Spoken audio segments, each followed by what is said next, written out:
Добрый день, дорогие друзья! Добро пожаловать на наш прямой эфир, дорогие женщины, будущие мамы и все, кому не безразлична тема семьи. Добър ден, скъпи приятели, скъпи жени, майки, бъдещи майки и всички, които се грижат за семейството. Имаме удоволствието да обявим откриването на Фундация за подкрепа на развитието на културата на майчинството Мадони на 21 век в България. Да, мы рады объявить об открытии фонда Мадонны 21 века, фонда поддержки развития культуры материнства в Болгарии, в Бургасе, и хотим вас пригласить на его открытие 14 февраля, уже в следующую субботу. Бихме искали да ви поканим на 14 февруари на откриването на фундацията. Това е следващата събота. В 2 часа, в 14:00 в Экспо Флора. В 2 часа в Экспо Флора. Это Бургас, и не забудьте взять в гости своих друзей, семьи, Това е в детей. Бургас и не забравяйте да вземете със себе си вашите семейства, вашите приятели, вашите деца. Ну и в наше время семейные ценности являются вообще важными ценностями, поэтому миссия нашего фонда сохранения культурных традиций в свете формирования позитивного общественного мнения в отношении материнства, детства и семейных ценностей, способствования развитию приоритетного демографического проекта. В наше време семейните ценности са важни ценности и затова мисията на фонда е да се запазят семейните културни традиции в целите на формиране на позитивно обществено мнение по отношение на майчинството и детството, пропаганда на семейни ценности и способстване развитието на приоритетен национален проект в сферата на демографията. Итак, почему фонд Мадонны? Мадонна – это женщина, являющаяся воплощением красоты, кротости, целомудрия, как говорится в современном словаре. Ну и сокращенно Мадонна в переводе с итальянского – это Миа Донна, моя госпожа, женщина. Защо Мадона? Мадона е жена, която е въплъщение на красота, целомъдрие и кроткост. Съвременният тълковен речник на руски език, според съвременният тълковен речник на руски език, Мадона е съкръщение от италианските думи Мия Дона, т.е. моя госпожа. Ну и в 21 веке учредители нашего фонда ставят перед собой задачу сформировать и продолжать культурные традиции по формированию высокого образа женщины, жены, матери в обществе. В 21 век учредителите на фонда ставят пред себе си задачата да продължават културните традиции по формиране на висок начин на живот и статус на жената, майката, мадоната в съвременното общество. Ну и сегодня мы начинаем наш ежегодный цикл лекций «Моя семья». Днес започваме нашата първа лекция от цикъла Моето семейство. И первую лекцию мы посвящаем материнству как ответственности и ценности. И първата среща искаме да я посветим на темата, която лежи в основата на всичко, майчинството като отговорност и ценност. Меня зовут Мирьям Йолач, я международный дипломат, посол мира и кандидат педагогических наук, президент фонда поддержки и развития культуры материнства. Казвам се Мирием Йолач, докторант по педагогика и президент на Фундацията за подкрепа на развитието на културата на майчинството. Ну а в переводе на болгарский язык мне сегодня будет помогать несравненная, великолепная Иванка Лазарова, управитель этого фонда, представительство нашего фонда в Бургасе, в България. И превода ще бъде направен от мен, Иванка Лазарова, която е представител на фонда в България. Итак, цикл лекций «Моя семья». Сегодня первая лекция. И така, цикъл от лекции «Моето семейство». Първа лекция. И тема наша сегодня – материнство как аманат, мировоззрение и роль женщины в воспитании ребенка. Майчинството като аманат, мироглед, роля на жената във възпитанието на детето. Мы с вами будем говорить о вещах в глубинном смысле, о смысле, о мировоззрении и роли женщины в воспитании ребенка. Ще обсъдим дълбоки въпроси за смисъла. Извинявам се. Днес майчинството все по-често се обсъжда от гледна точка на функция, натовареност, умора и баланс. Това е важно. И сегодня, так как эта тема глубокая, я вас призываю задавать ваши вопросы в комментариях, а в конце на них мы ответим. Тъй като темата е доста дълбока, ви призовавам да задавате въпроси като коментари. Ние ще ви отговорим. И это очень важно, но мы предполагаем глубже сегодня посмотреть, что на самом деле означает быть матерью. Днес много по-дълбоко ще разгледаме какво реално означава да бъдем майка. Итак, что значит вообще слово аманат? Какво означава по принцип думата аманат? Слово аманат можно перевести как доверие и ответственность, то, что мы передаем на хранение. Думата аманат може да се преведе като доверие, отговорност, това, което ние предаваме за съхранение. Ну и в светском понимании это не религиозный термин, а етическое и мировоззренческое понятие. В светското разбиране това не е религиозен термин, а етическо и понятие свързано с светогледа. Ребенок это не собственность родителей. Детето това не е собственост на родителите. Это человек, который пришел в мир через вас и на время оказался в наших с вами руках. Това е човек, който е дошъл в този свят чрез нас и за известно време е попаднал в вашите ръце. Ну и материнство как аманат – это понимание, что мы не лечим и не лепим ребенка под себя, мы не реализуем через него свои какие-то несбывшиеся мечты, мы не имеем права ломать его личность. Наша задача – создать те условия, в которых он сможет вырасти самим собой. Майчинството като аманат, това е разбиране, че ние не правим като от пластилин детето според себе си. Ние не реализираме чрез него своите несбъднати мечти. Ние нямаме право да чупим неговата личност.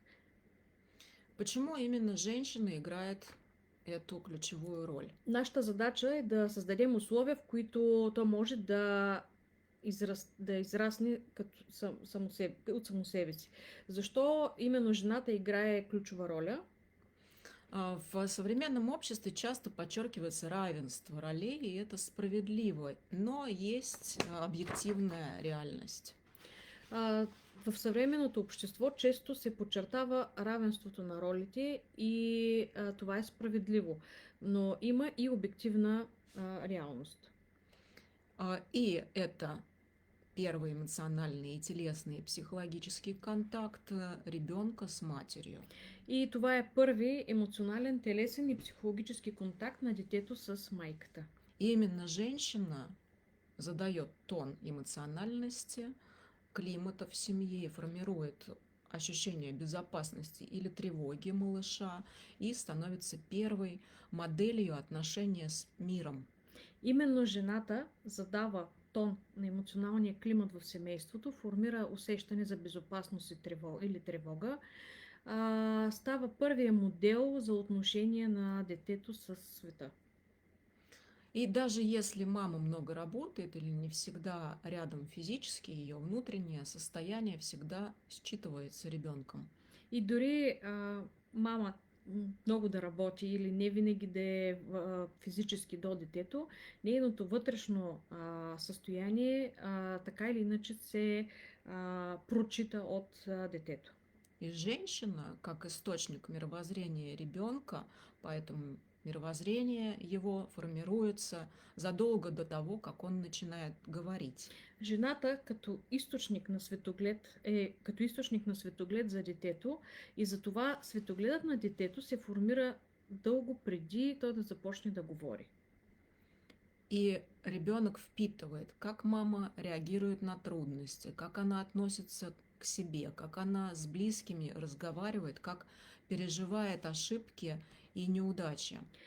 И то попива как мама реагира на трудностите, как тя се отнася към себе си, как разговаря с близките, как преживява и изживява грешките и неуспехите.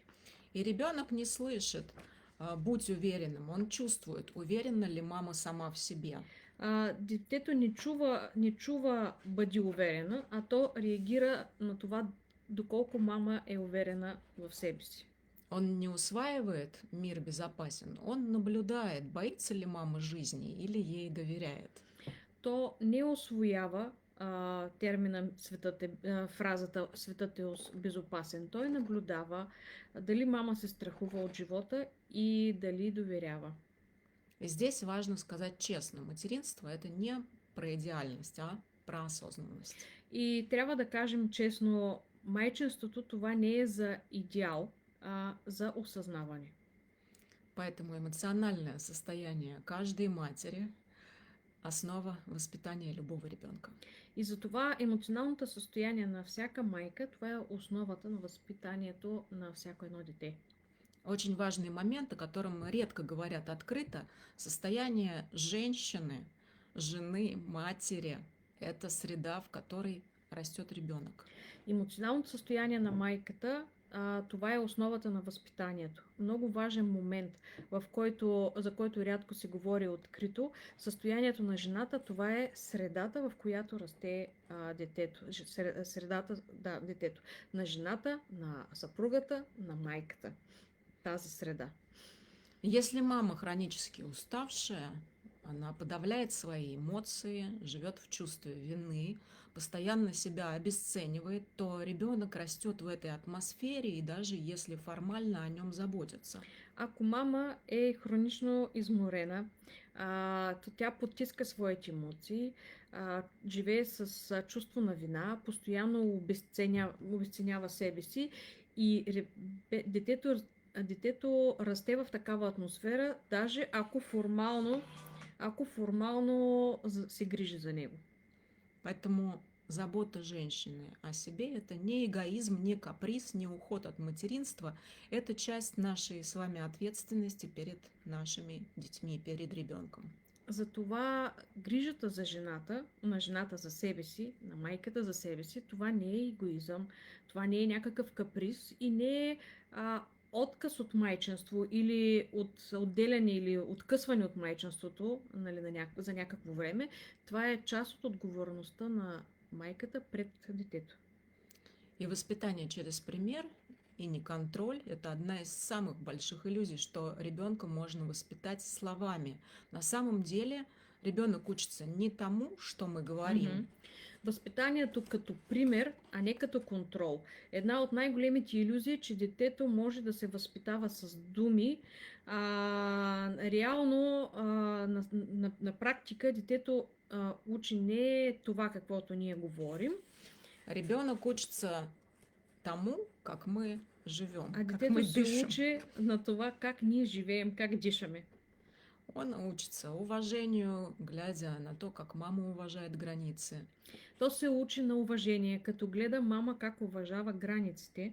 Он учится любви, когда наблюдает, как мама относится к самой себе. Учи се на любов, като наблюдава как мама се отнася към себе си. И он учится ответственности, когда видит, что она выполняет свои обещания. И се учи на отговорност, като вижда как тя се грижи, как тя изпълнява своите обещания. Так вот, материнство как аманат – это не тотальный контроль, а ежедневное такое влияние. Майчинството като аманат, това не е тотален контрол, а такова едно ежедневие, спокойно влияние. И здесь очень важно материнство и личность женщины. Очень важно проговорить, что женщина не только мать. Много е важно да се каже, че майчинството и личността на жената, че жената не е само майка. И здесь очень важно, когда женщины если женщина теряет себя полностью и отдает себя полностью в материнство, то ребенок чувствует чрезмерную зависимость и несет груз чужих ожиданий. Он позже испытывает трудности тогда с самостоятельностью. Когато жената се губи напълно в майчинството, детето чувства една прекомерна зависимост и носи тежестта на чуждите очаквания и по-късно започва да изпитва трудности с своята самостоятелност. Поэтому здоровое материнство – это когда женщина развивается, когда она сохраняет интерес к жизни, когда она имеет собственные смыслы и когда она о себе сама заботится. Здравото майчинство е тогава, когато жената се развива, запазва интереса към живота, има собствени смисли и когато се грижи за себе си. И такой пример дает ребенку разрешение быть живым, свободным и целостным. И такъв пример дава на детето възможност да бъде живо, свободно и да бъде цяло. Он имеет это право по праву его рождения. И това е неговото право по рождение. И вот сегодня мы с вами поговорили о материнстве как доверии и ответственности. И днес поговорихме за майчинството като доверие и отговорност. И о том, что женщина не просто воспитывает ребенка, а она формирует его внутренний мир. За това как жената не само възпитава детето, но формира неговия вътрешен свят. Поэтому я вас благодарю за то, что вы были на нашей первой лекции сегодня. И за това ви благодаря за това, че бяхте на първата ни лекция днес. Я напомню, что сегодня стартовал наш цикл лекций «Моя семья». Искам да ви напомня, че днес стартира нашия цикъл от лекции «Моето семейство». Их 10. Те са 10. И эти лекции у нас 2 раза в месяц. И тези лекции се правят 2 пъти в месеца. Каждый первый и последний четверг всеки първи месяца. Всеки първи и последен четвъртък от месеца. В 12 часов по болгарскому времени. В 12 часа по българско време. Ну и в 13 по московскому. И в 13 по московскому. И в следующих наших лекциях мы с вами поговорим о роли отца и партнерских отношениях. На следващите ни лекции ще поговорим за ролята на бащата и партньорските отношения. Мы поговорим о границах в семье. Ще поговорим за границите в семейството. А также о женском ресурсе и выгорании. Също така за женския ресурс и пригорянето. И о передаче ценностей без давления. И за предаване на ценности без натиск. Поэтому, если на эти темы у вас есть ваши вопросы, готовьте их, пишите здесь на нашей страничке, и в том числе к этому нашему видео. И ако имате въпроси за размисъл по тези теми, можете да пишете тук или на нашата страница. Ну и сегодня в завершении нашей лекции я хочу вам оставить вопрос для размышления. И в края на нашата лекция бих искала да ви оставя един въпрос за размисъл. В края на нашата лекция. Вы можете описать ответы в комментариях. Можете да напишете отговорите си като коментари. И даже если вы мама или отец вашего ребенка, вы все равно можете отвечать. И дори да сте или мама, или баща на вашето дете, можете да отговорите на този въпрос. Итак, какую атмосферу я создаю для своего ребенка, даже тогда, когда ничего ему не говорю? Каква атмосфера създавам за своето дете, дори тогава, когато нищо не казвам? Я благодарю вас за то, что вы были сегодня с нами. Благодаря ви за това, че бяхте с нас. Ну и мы ждем вас 14 февраля, я напомню, в Экспо Флора. И ви очакваме на 14 февруари в Експо Флора. На открытии нашего фонда поддержки развития культуры за поддържане и развитие на културата на майчинството. Я вначале оговорилась не в 2, а в 3 часа, в 15:00. В началото казах неправилен час, в 3 часа, не в 2, в 3 часа ще бъде откриването. И кроме открытия фонда, мы открываем выставку «Одно сердце на две страны. Матерь мира». И освен това, откриването на фондацията ще направим и изложба «Едно сърце на две страни». А также это будет день открытых дверей. И също така ще бъде и ден на отворените врати. открытых дверей Центра дополнительного образования за Иванушки. Центъра за допълнително образование Иванушки. И ваши вопросы, в том числе на болгарском языке, вы сможете задать управителю этого центра. И вашите въпроси на български език ще можете да зададете на управителя на вашия център. И она перед вами, это наша уважаемая, дорогая Иванка Лазарова. И аз съм пред вас, Иванка Лазарова се казвам, которая у нас является не только теперь представителем Фонда поддержки развития культуры материнства която е не в само България, представител на Фундацията за развитие и подкрепа на майчинството в България, но и директор Центра но и директор дополнительного на образования Центъра за Иванушки. допълнително образование Иванушки. Поэтому мы вас ждем 14 февраля, в День всех влюбленных. И затова ви очакваме на 14 февруари в Деня на влюбените. Пусть с вами пребудет любовь, и все, что вы Пожелавам ви да совершаете, бъде с вас вы любовта. делаете с любовью и от сердца. И всичко, което правите, да го правите с голяма любов и от сърце. До скорой встречи, увидимся. До скоро ще се видим.